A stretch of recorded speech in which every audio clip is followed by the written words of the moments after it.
Hi friends, Dhanatrayodashi రోజున లక్ష్మీ కుబేరుల పూజే కదండి. యమదీపం కూడా పెట్టుకుంటే చాలా మంచిది. ఏ విధమైన దోషాలున్నా, అలాగే మనకి తెలియకుండా చేసిన తప్పుల వల్ల కొన్ని దోషాలు మనకు ఏర్పడుతూ ఉంటాయి. అలాంటివి కూడా ఏదన్నా మనకి అపమృత్యు దోషాలున్నా అవన్నీ తొలగిపోవాలంటే ఈ యమదీపాన్ని కంపల్సరీ పెట్టుకోవాలి. ఎవరైనా సరే ఇంటి లోపల మాత్రం పెట్టకూడదండి, ఇంటి బయటే పెట్టాలి. అలాగే ముందుగా మనం ఈ దీపాన్ని పెట్టుకునే ముందు మనం ఎప్పుడూ చేసుకునేట్లుగా నిత్య దీపారాధన చేసుకుని తులసి మాత దగ్గర కూడా ఒక దీపం పెట్టుకుని అప్పుడు లక్ష్మీ స్వరూపంగా ఆవిడను భావించి ఒక నమస్కారం చేసుకోవాలి. నైవేద్యంగా మీకు ఏది ఉంటే అది పటికి బెల్లమైనా నైవేద్యంగా పెట్టుకోవచ్చు. ఇంటి ముందు ఇలాగా మనకు పద్మం కానీ లేదంటే కుబేర ముగ్గు కానీ ఏమైనా వేసుకోవచ్చు.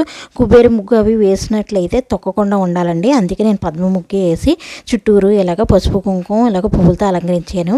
అలాగే తమలపాకులు 5 కానీ 3 కానీ పెట్టుకోవచ్చు.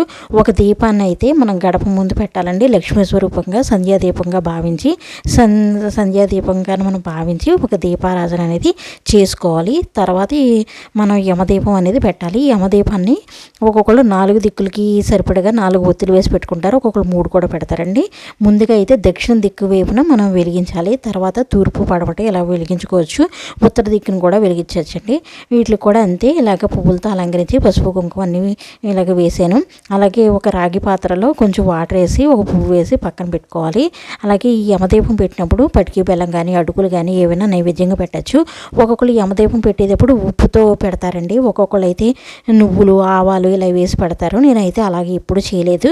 ఈ విధంగానే దీపం అనేది ఇలా పెడుతూ ఉంటే చాలా మంచిదండి. ఇలా చేయడం వల్ల మనకి ఏ విధమైన అపమృత్యు దోషాలు ఉన్నా ఇవన్నీ తొలగిపోతాయి. ఇది యమ విద్యా రోజున కూడా పెట్టుకోవచ్చండి.